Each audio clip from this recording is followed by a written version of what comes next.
What is up, brothers and sisters? Welcome to the Mitch Gray Show. Another awesome episode for you. So excited. I've been meeting all these awesome new friends, mostly via social media, who are willing to come on the show. And so, listeners, I have another awesome guest today. I promised you in 2020 that we would be all about guests and interviews. And man, it's been awesome so far. We're not even halfway through the year. So, we've got more great guests lined up for you over the next couple of weeks. But today, I have a special new friend that is coming on the show, and I can already tell it's going to be a great conversation. Miss Helen Rankin. Helen, how are you? Hi. Hi. Yes, Thanks for having me. you are welcome. Like most of my guests, it took us a little bit to get connected, but that's okay. Yeah, it's fine. That's okay. The Skype was a little bit of a deterrence, but we Yeah, made it work. yeah. Between Skype and a worldwide pandemic, it's like Oh yeah, every single definitely. guest I've had, it's like, can we change our time? Can we reschedule? I'm like, no problem. But after the pandemic, I'm going to be a stick. No, not really. It'll be what it is. Yeah, it's crazy times. You gotta just like ride the wave for a company. Like it's just honest. If you thought you were busy before, or you had no time to do anything, I don't know how, but somehow I'm like, wow, I wasn't doing anything before this whole COVID situation. Now I feel like I'm every single day. It's like you're running a marathon. So it's crazy. Yeah, I have people ask me, Mitch, have you been staying busy? Because a lot of people are at home, and I know a lot of school teachers, and and I'm like, I'm busier now than I have been in a long time, and it's Same. awesome. Same. So Helen, you work with a company called SwagUp, and I'm sure you do a lot of other awesome things in life that we'll get into, hopefully at some point in the show. But tell the listeners a little bit about yourself, kind of what you've got going on in life right now, what brought you to the place in life that you're at, and why in the world you wanted to come on the show. Yeah. So a little bit about myself. So I'm Helen, obviously. But I kind of came from like your very like untraditional background. Like I wouldn't say that, I didn't go to a fancy college. I didn't even end up finishing because I was paying for it out of pocket myself. I was raised by a single mother, and she came here from Mexico and raised me and my siblings. So I didn't really have your standard, upbringing. I think that I knew at an early age that I had to like hustle, and that I wasn't going to have my mom pay for my college, and I wasn't, getting the grades that I needed to be able to get some type of scholarship. So I always kind of like hustled my way through. And I loved marketing. Like marketing was something that I really like identified with, and I started to teach myself Google ads and how to Oh create wow! paid search campaigns at like 17. And I literally just grabbed like the phone book and started calling like every company within the phone book and offering them my services for a paid search. I'm like, you don't even have to pay me like Right? you can pay me minimum wage, whatever, and just pay me if I actually get you a sale. Yeah. If I'm able to prove that my paid search campaigns are working, like, I'll get you, just pay me for that. And at the time, Google was kind of trying to get more advertisers. So anytime you created a new account, they would like give you like $500. So it was great. So it's like I had $500 free from Google. Right? And I could create this account, play around with it, and get these campaigns started. So it really like worked out. And from there, I just knew that I needed to like just continue surrounding myself by that. And I started working at this company called Saveology, and I was the admin assistant to CMO there. And I had zero experience. I went in and interviewed, and I was like, I just know how to do these paid search campaigns. I don't even know if I'm doing them right, but it's working. They're getting sales, and I want to learn more on marketing. And he gave me a chance. And, from there, it just kind of, my whole life just totally changed. I continued to, grow within the marketing world. And then now I'm a partner and CMO at SwagUp, and it's just completely different world now. Wow, so much to dig into there. Yeah. That is amazing. So I have to ask the obvious question. How many brothers and sisters do you have? Yeah, so kind of crazy. My family is like the modern day Brady Bunch Okay. at the time. My dad had 6 kids, Okay. and then so when he met my mom, he had 6 kids. My mom had 3 kids, and they met each other and had me. So all together, there was 10 of us. 10. That's okay. That's even more than the Brady Bunch, right? Wasn't the Brady Bunch just There 6? were 6. Yeah, we were the modern version of that. And so So obviously you're the youngest, yes, right? and the baby. Yeah. So how was that? Let's just sit there for a minute. How was that? It was crazy.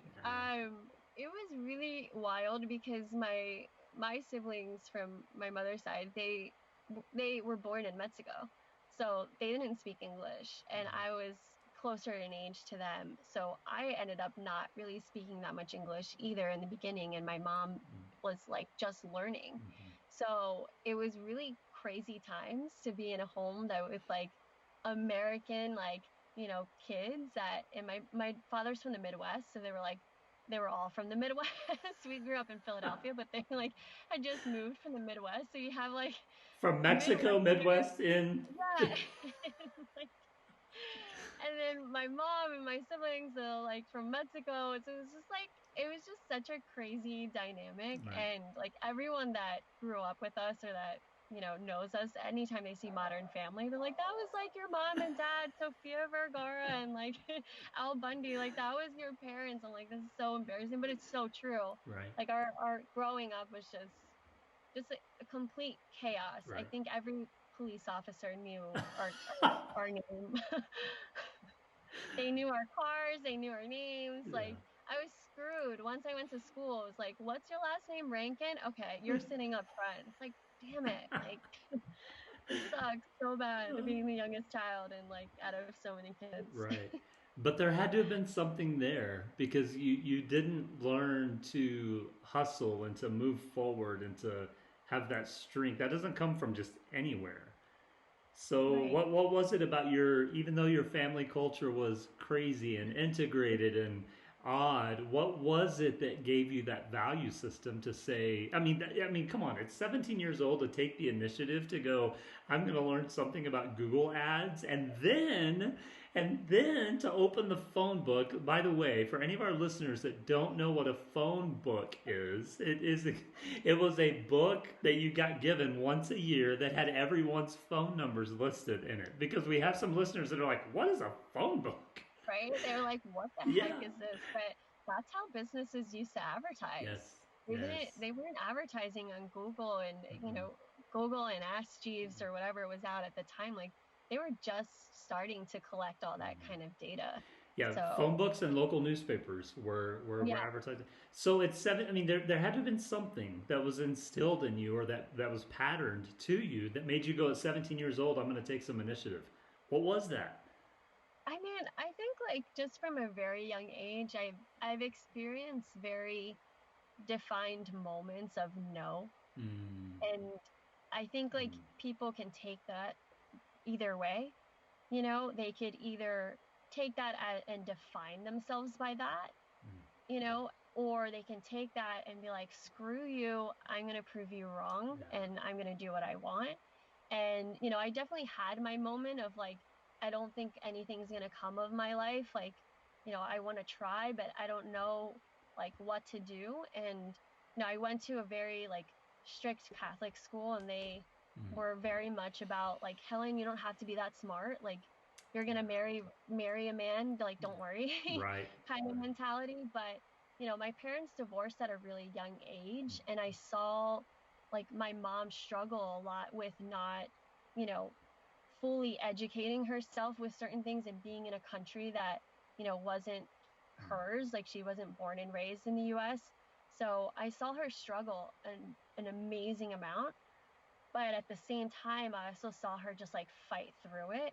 And I felt like if my mom could raise her kids, learn English, start a company, like start her own business in the middle of all of this and do that, and then what excuse do I have, Right. really? Right. Like, what excuse do I have? I speak English, I'm in the US, I am not in a country that tells you no to most things. Like society might tell you no, but no one's really stopping me from doing the opportunities that I need. So it would be a disservice to like everything my mom sacrificed to then give up. And, I've always kind of like felt that way. Anytime I felt like I couldn't do something, I would just like remember those moments from when I was a child of my mom, like not really giving a fuck what anyone said. Like Right. there's so many times I would hear people say no to her or like be super rude and like, do you speak English? Or like, your mother has an accent. I don't think she understands me. Like things like that. And my mom would just go off. Right. And Yeah. like, Yeah. no, I'm gonna get what I want. I know you understand me. And, and that's just how what I was around was a mother that was just like super tenacious and just like didn't give, didn't take no for an answer. And I think that that kind of like instilled in me as well. Yeah, that spirit of self permission Mm-hmm. is what I like to call that. Yeah. And it is difficult in life. It's difficult in life to not let outward circumstance kind of guide your self preservation.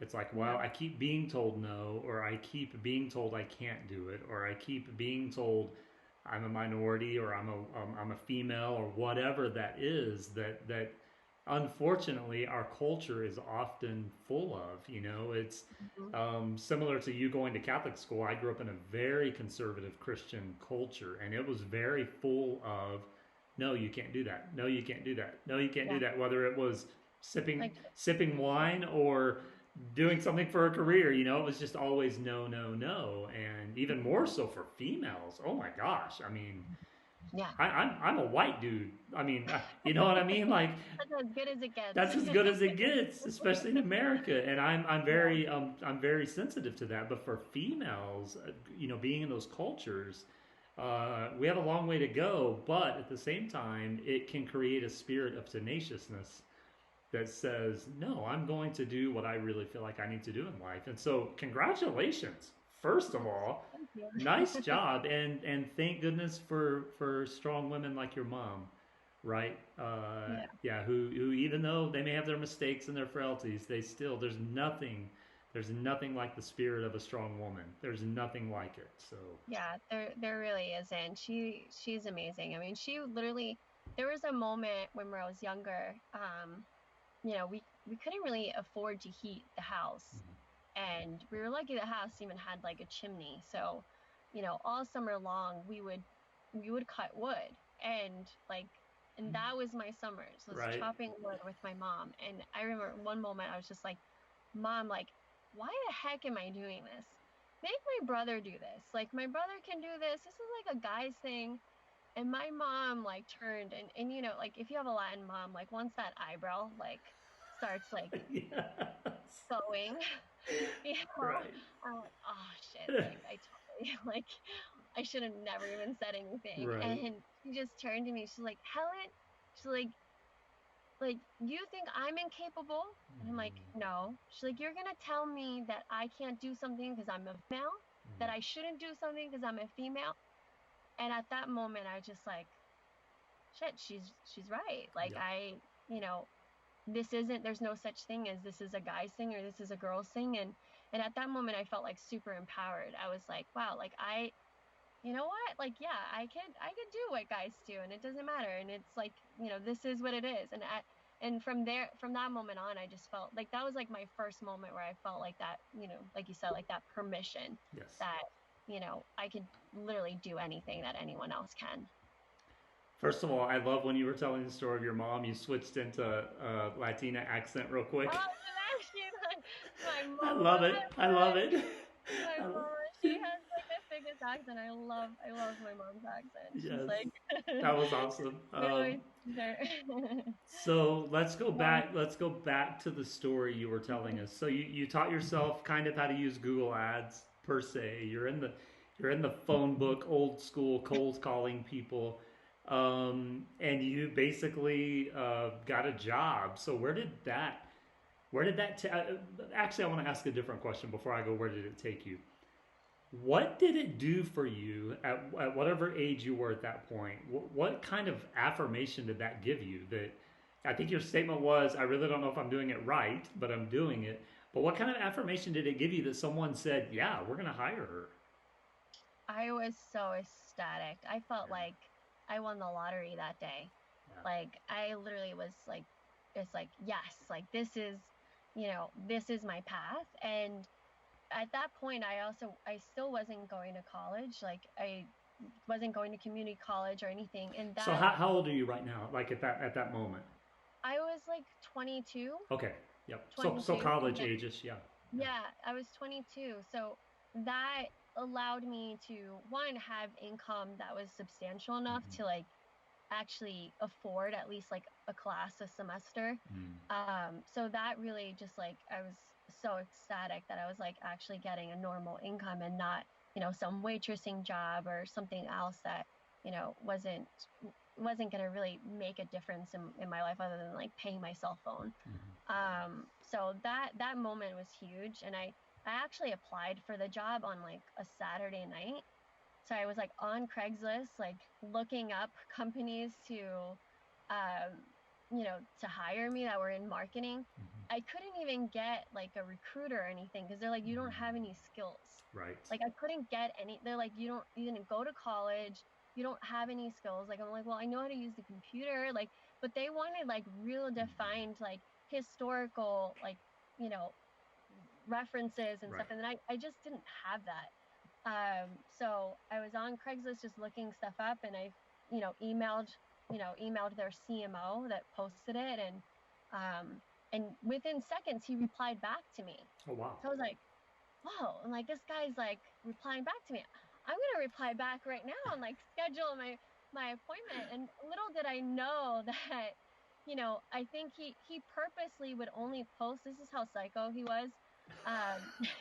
He would purposely post the job applications on only Saturdays or like the weekends because he wanted to see like someone's only looking for a job Monday through Friday, but like Hmm. someone really wants a job if they're looking for it on a weekend. Yes. So that Yes. was kind of his way of like vetting out good people. He would only post on the weekends, and if you replied back to him on a weekend, then he knew like, okay, like they can come interview with me. Right. It was like really crazy way of vetting people out, but It's actually pretty I smart, honestly. yeah, I like looking back at it, I'm like, it's like I was fooled. I'm like, Yeah. I totally, I, I'm like thinking like, yes, he likes me, but really it was just because I'm, responding to him on a Saturday night. You're desperate, and that's Yeah, okay. That's exactly. okay.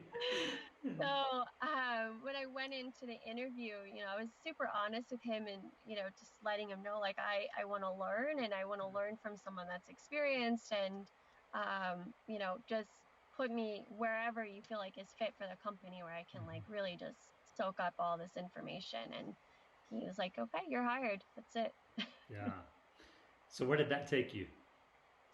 Yeah. So from there, as I mentioned before, I was then able to kind of afford college, and I was super excited about that. And I started paying for like a few classes a semester at the community college. Hmm. And once I had enough credits to actually afford going to university, I applied to FAU.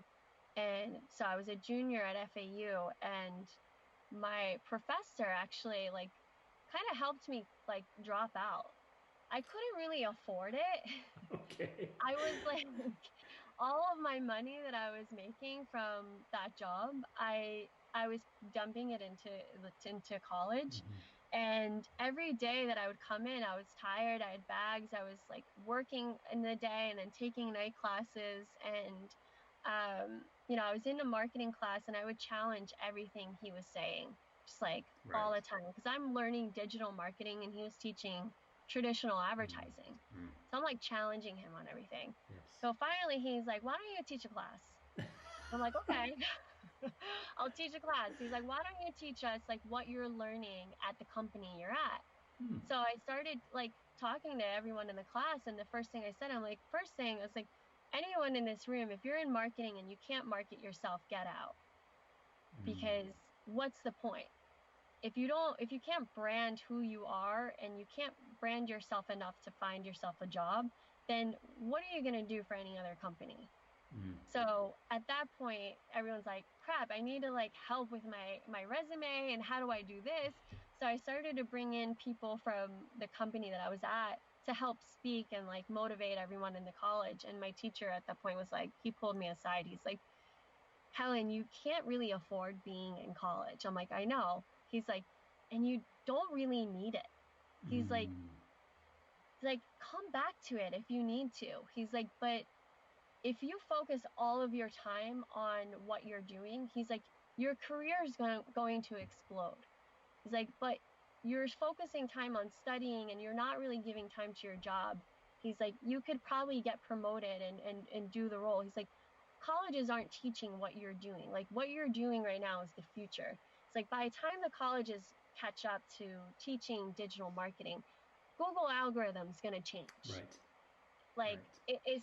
it's just not like we're not going to catch up. He's like, we're Mm-hmm. still teaching old marketing tactics that, you know, in essence work, but it's they're not going to be able to find a job. You Right. know, traditional marketing is just like dying. Yeah. Um, so I took his advice and I dropped out. And, you know, it was a relief for me financially because I couldn't really afford it to begin with. I was only taking like a class or two at a time. And from there, within like a month, I got promoted to like an account manager. And then from there, I ended up leaving and going to another startup called healthcare.com. And that exploded too because Obamacare. Right. So, Right. you know, and it just, you know, I kept moving up and up and up to a point where I just ended up like, all right, I'm going to branch out on my own. And that's around the time that I met Michael, who founded SwagUp. So, wow. I knew, I said it in the beginning, this interview is going to go really cool places. A few things. It's very interesting how our educational system across the board. I just had a conversation yesterday. In fact, it was with my dad, and we were talking about the injustice that the educational system does at the high school level, especially. Yes. To over the years, I've worked with a lot of teenagers and done a lot of kind of work that way, and to have a 16-year-old kid sit there and go, I know I want to be a welder and I know I want to start my own welding business. And they look at you and sincerely ask, why am I still in high school? And the only response is, I don't know, because they tell you you have to be. That's the only, because the things you learn your last 2 years of high school, you're never going to use again. That's just a fact. Yeah. And universities are the same way. It's a very archaic system. And, the only difference between universities and colleges and high schools is a high school teacher is never going to tell you to drop out. A university teacher or professor will often tell you, hey, this isn't the course you should be on, or this isn't the major you should have, or you shouldn't be at school. And that's a really empowering thing. I mean, what I'm really noticing in your life is you've had all these kind of what I call watershed moments that have just given you more of that self permission to follow the path that you knew you should be following, and that is miraculous. I mean, it just is. The second thing I want to say is if you have not made a T-shirt that says "If you can't market yourself, get out," then we need to fix that because that is such an awesome statement. So we need to talk about that after the show.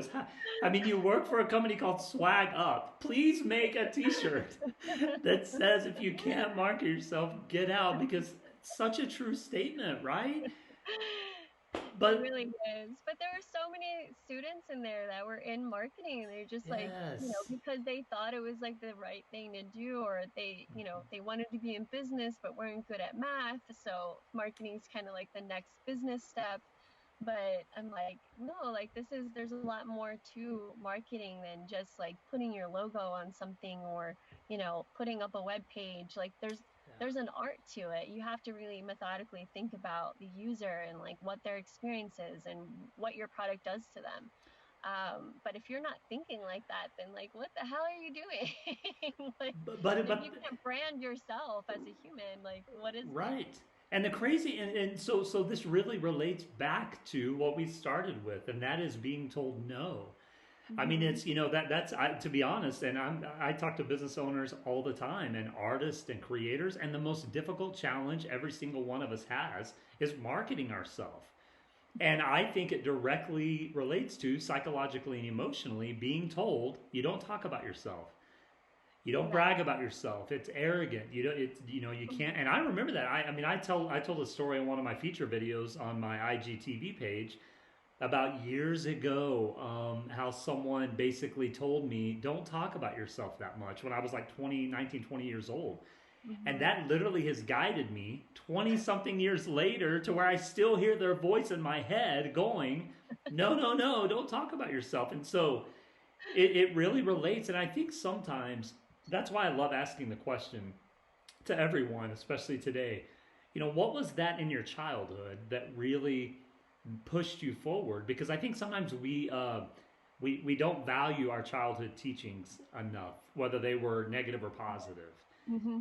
And our childhood teachings become the navigational point that we step into adulthood. It's Yeah. everything. It's who Yes. you are, and it comes out even in as an adult. Like there's times where I'm still like I'm in a business meeting or something, or I'm in like a very adult type situation in your head where you're like, I'm supposed to be like this. Yeah. And then like the inside of me, I feel like a child. I'm like, I Mm-hmm. like, I don't know Yeah. what to do. You feel scared. You get like the same emotions. But I'm a huge believer of like how you're raised kind of defines like, Yes. you know, who you are, or at least like what your belief systems are. And you either like reject it or accept it, Yeah. and it either goes like the extremes, you're either like all about it or you're just like no, like Right. hate it because I was raised this way and I'm not going to be this way and I reject being like that. And and it's really ultimately like your choice which one you decide to take.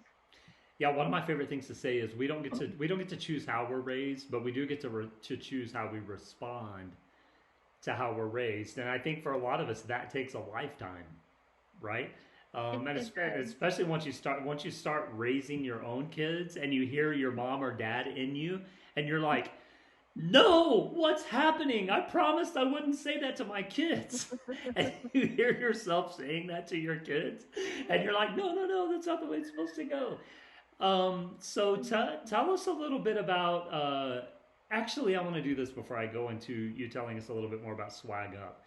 Um, so you've gone through this whole thing of kind of creating your own path of marketing. You were kind of self-taught. I had a guest on the show last week, and he kind of said the same thing, same idea. He went to college, dropped out of college, started his own company. It's growing exponentially. And my response to him was, "You never dropped out of college.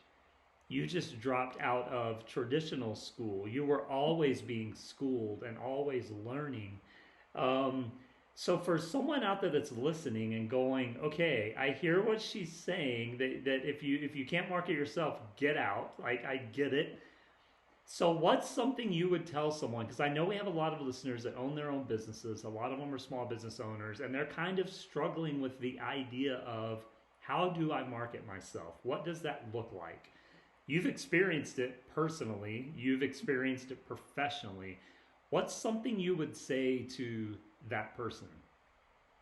I The first thing, I mean, the way that I kind of like envision marketing or how I attack it from like just any product that I'm doing is I like to paint the picture of like, well, who's using my product? Mm.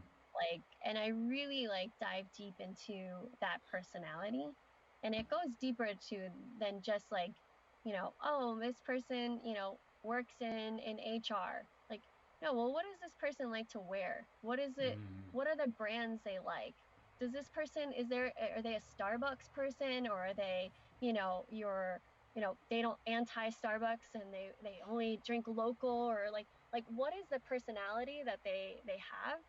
And you start kind of aligning that vision. And and we did this with SwagUp very early on when we were like redesigning our site. And we really dove deep into that personality of like, well, what are the tools they like to use, what are the products they like, and then seeing like, well, how does my company fit in to their realm of of their world of what they like. Mm-hmm. And if my product doesn't look like it synergizes with that, then I'm doing something wrong. Mm-hmm. And I think a lot of people don't look at their business like that. They think of it of like, here's my product and, everyone's going to like it. It's like, no, you either do two things. You're either solving something or, your product gives people a certain type of feeling. Mm-hmm. Does it make them feel empowered? Does it make them feel like they connect with a certain idea or, you know, um, or culture? Like, what does it do? Mm-hmm. So I think once you define like what that is and really dive deep into the personality, everything else just starts to make sense. You start to realize like, okay, like my user loves Lululemon and loves to run. Well, then start like getting yourself involved into the things that they like. And naturally, you're going to start attracting your user just by being involved in their world. Yeah, it's almost like the marketplace and the customer is telling you a story. Mm-hmm. Now the question becomes, what line are you going to write in that story?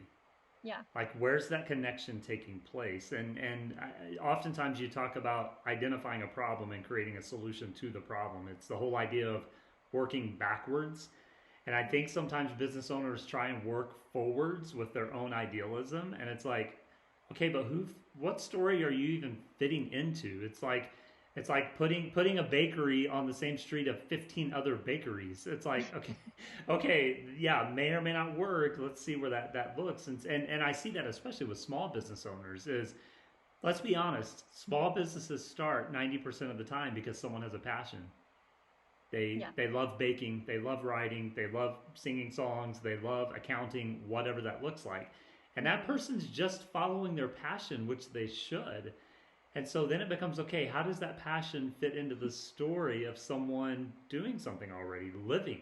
So you're Yeah. you're kind of you're kind of giggling. I see your brain going, oh yeah. It's just funny. There's a small business here that's around the area where I live, and they have like the best like smoothies and stuff. And I actually reached out to them because I realized their site goes to like a Facebook page. Mm-hmm. Like they don't actually have a website.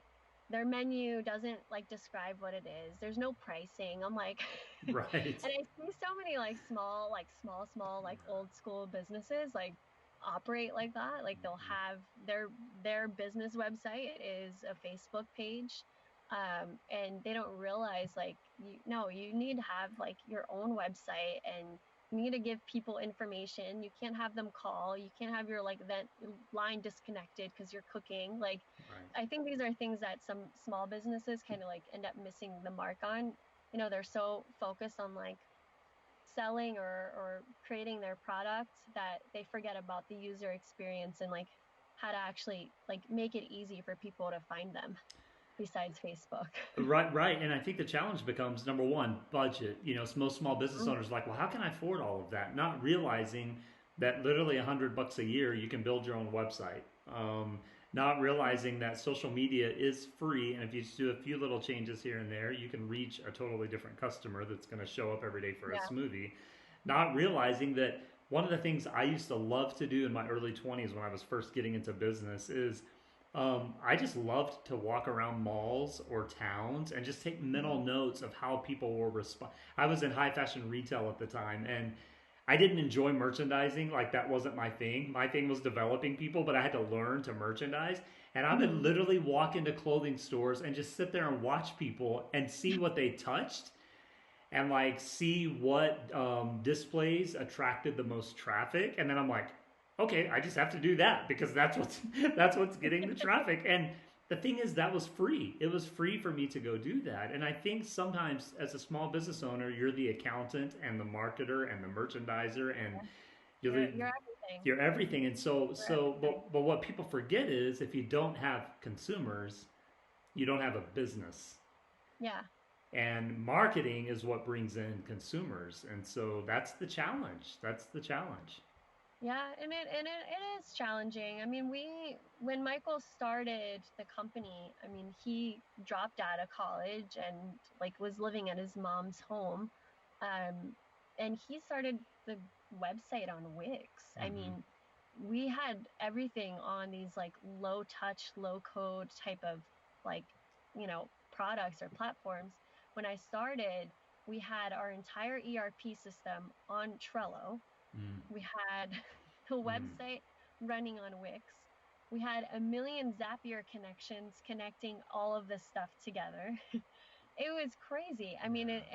and with that, we were still attracting Facebook and WeWork and Comcast and anyone that knew like the backbone of the company. We would literally just laugh. We're like, oh my God, like Right, right. how is this happening? Like, Comcast is filling out our form and it's like a Zapier connection to Trello to like order Yeah, it. We're like, this is like so wild. Like, what is right, going on? right. So, yeah, I mean, a lot of companies don't realize that you have all these things, and Hmm. people that want to start a business, they think like, oh, I got to find a designer and make my website and do all these things. It's like, no, you have like all these amazing tools now that can help you really like you can just bootstrap a company together like really fast without any help.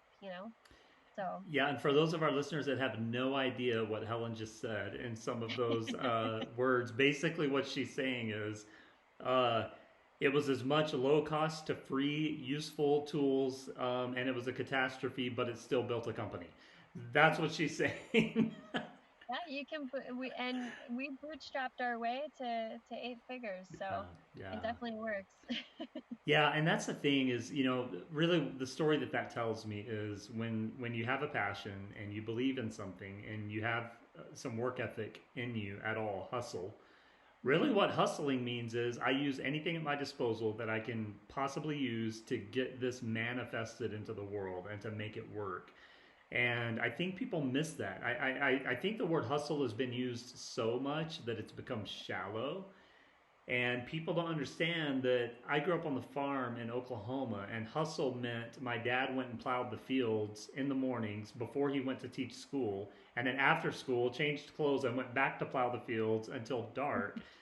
That's hustle. And that's what it means is you do what you have to do, however you can do it, to make your passion come to life. And that's the story you're telling all the way through. So it's amazing. So let's tell our listeners what does SwagUp do particularly? Mhm. What services do you offer? What does that look like? Yeah, so we are your one-stop shop for swag. We, help you create it.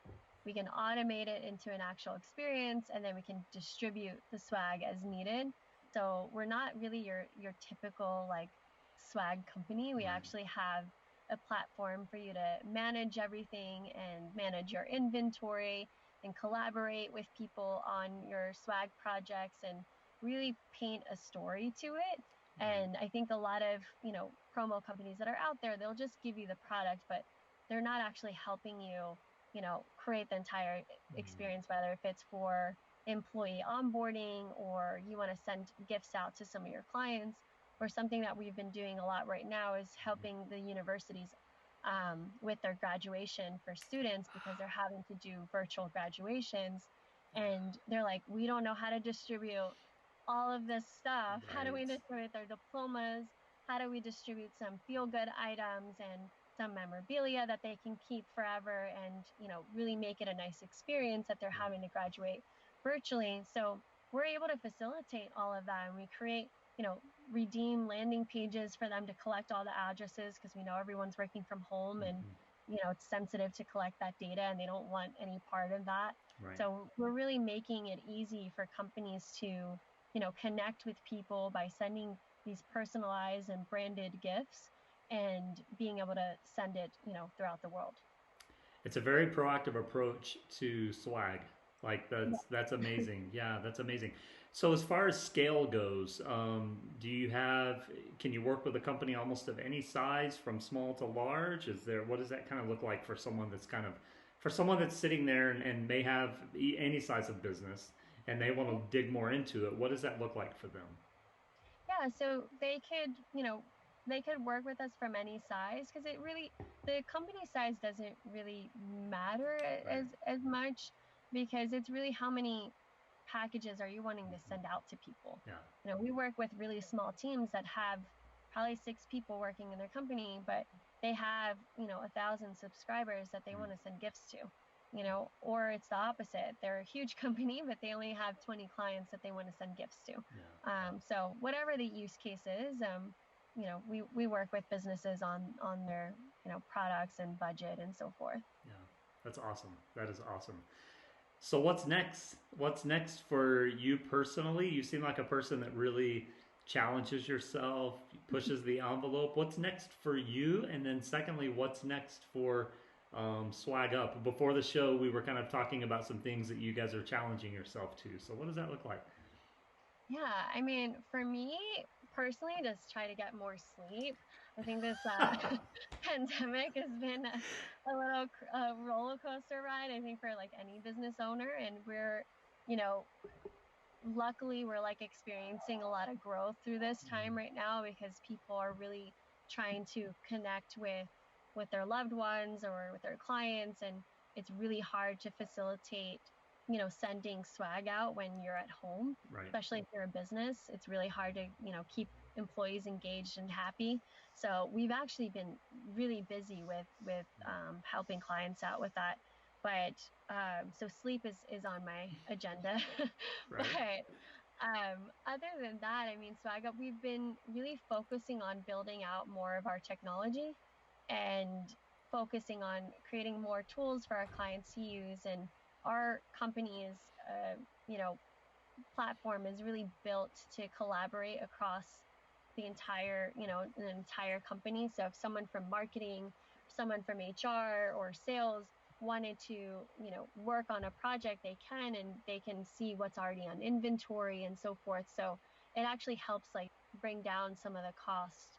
Whereas like most companies, they'll probably have, everyone ordering swag from like, oh, I have a cousin that prints shirts, like I'll order it from them, and Right. then I'll order it from this company, and I'll do it from, everyone's kind of ordering it from all these different places. But in reality, you end up spending so much money when you do that. And, the brand consistency kind of loses its touch when you're having so many different types of printers print your items. So Right. I'm excited for all the tools that we're kind of building out on our platform.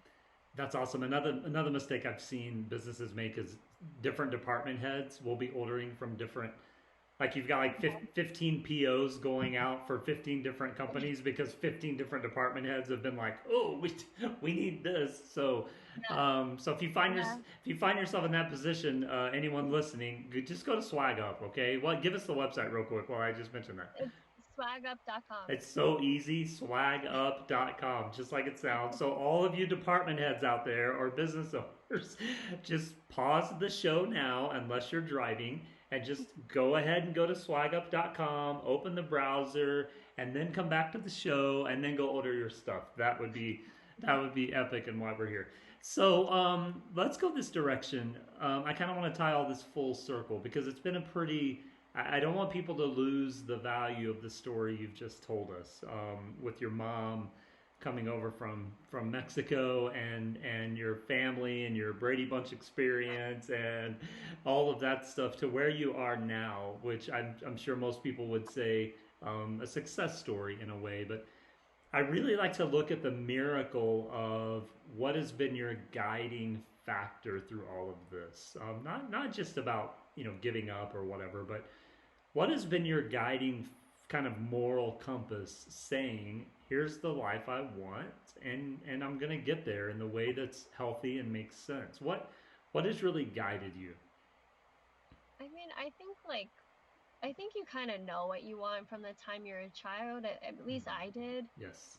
I knew I wanted to be a businesswoman. That's how I would say it when I was a child. Like, never someone would ask me like, "What do you want to be when you grow up?" I'm like, "I want to be a businesswoman." And like, Right. and I loved like when I was a kid, I would watch like Rugrats, and like I think it was like Cynthia's mom who was like always on the phone and like yelling at her husband or whatever. Like, it Was it was her? like, Her voice was the real nasally one, wasn't it? When she was on the yeah, it phone. was just like she had like these huge cheeks, but like high Yeah. ponytail and everything, and like I love that. Like Right. that's what I want to be. Right.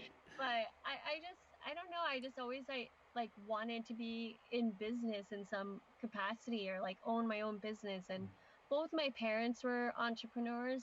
Like I watched my dad basically get fired from every company he was at when I was younger, and it got to a point that, he got fired again, and he came home and told my mom, and my mom's like, Jerry, clearly you can't work for anybody. Right. Like, this is the fifth time, like, you're getting fired, like, and you need to start your own company. Like, we need to start something.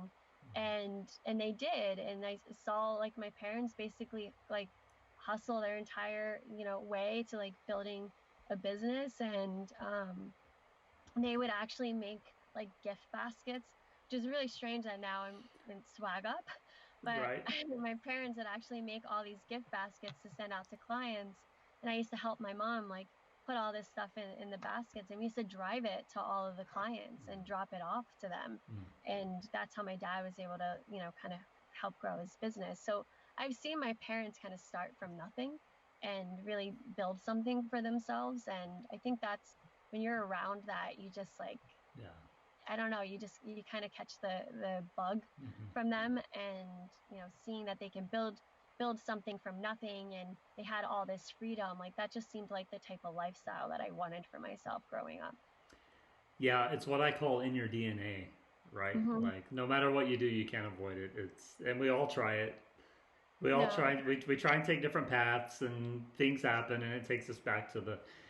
There's this idea of what's called the beginner's mind, and I tell people this constantly, that whatever you dreamt of as a kid is what you should always hang on to, because in that innocence and curiosity of childhood, I think it tells us a lot about the path we should take into adulthood. Absolutely. And so good job listening to that. Yeah. Helen, anything else you want to tell our listeners? This has been amazing. Your story is amazing.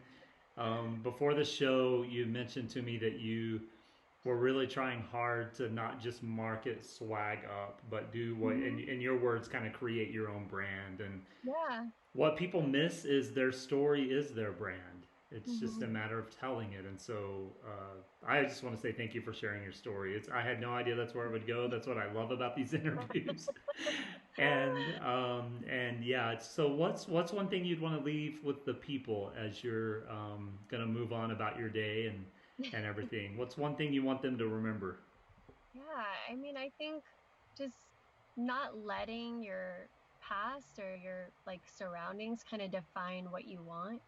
I think a lot of people kind of let that dictate who they are. And, oh, like, my teacher said that I would never be anything, or, the person I'm with says I'm stupid, or whatever it may be. Like, I think we listen too much to the noise, and, that's not who we are. And if you let that define you, you're not going to, nothing's going to change. You're basically giving them permission to, like, you know, to define what you want to be in life. So, that's all I want to leave people with, is just don't let your past define you. I love that. I would also add your past or your present, because I know Yeah. maybe we have people listening that on my last IGTV feature video. If you're not following me on Instagram, please do. M Gray Media. On my last IGTV video, that's exactly I talked about not listening to the voices, because we get those voices outer, and then they become internalized, and that's when it becomes a Yeah. real battle. It becomes a real Mm. battle, and so good job on you. Good job on you. So I have something that I do at the end of the show with every guest. I ask 5 questions, and you have to give one word answers. So Oh, that's hard. I'm by nature a rule breaker. No rule breaking here. So 5 questions, one word answers. Are you ready? Oh, okay. Let's Okay. do this. They're not difficult, I promise. Um, Regarding books, so when you're reading books, do you prefer digital or paper? Paper. That is awesome, because I've been asking guests this all year, and only one person has said digital, and it was really surprising. So, because I'm a paper guy too, I'm like, there's nothing like the smell of a book, Love it. Yeah. and you Turning can, the page. Just that sound. yes, yes, That sound. yeah, awesome. Coffee or tea? Neither. Really? Okay, I have to ask. What's your go-to then? I don't. I drink water. Yeah. Yeah, tequila. I don't know. I love tequila. By 7 o'clock in the morning, if I don't have my tequila, it's over. I mean, you're living life wrong if you don't start your day with tequila. Yeah, I've never been a coffee or tea Yeah. kind of person. I actually don't really like it. Awesome. People are gonna be like, "What's wrong with this person?" But Nope. yeah, Nope. no Everything's right. caffeine. Yeah, good. What's one guilty pleasure you have? Oh my God, ice cream, maybe pizza. Yeah, food, just food. I'll change my answer to just food. Food in general. Uh, One thing you cannot live without. My dogs. Aw, nice. And your favorite season of the year? Hmm. Fall. Fall? Awesome. Hmm. Awesome. Hey, friends, make sure you follow Helen on Twitter. That's at hi, underscore Rankin, Rankin. So follow her on Twitter at hi Rankin. She is a great follow. We talked before the show about the random tweets that get all this traffic, and it's weird. Um, and the last thing I'll say to you, brothers and sisters, if you can't market yourself, then just get out. Like, Out. just get out, or we'll teach you. Okay, we'll be compassionate and we'll teach you. If you don't want to learn, then get out. So, yeah, Helen, this has been great. I hope you've enjoyed it. I know our listeners have. So, thank you so much for your time. Make sure you stay on the line, and you and I will finish up. Brothers and sisters, I hope you are safe and healthy. Please make sure you take care of yourself and those around you. And please go to swagup.com if you have any marketing needs or anything like that. Obviously, they can help any type of entity, from schools to businesses to whatever you have. So go to swagup.com and connect with them. And again, follow Helen on Twitter at Hi Rankin, and make sure you subscribe to the Mitch Gray Show anywhere you listen to podcasts, and subscribe to our YouTube channel, Mitch Gray Media. Have a great day, and we'll talk to you next week.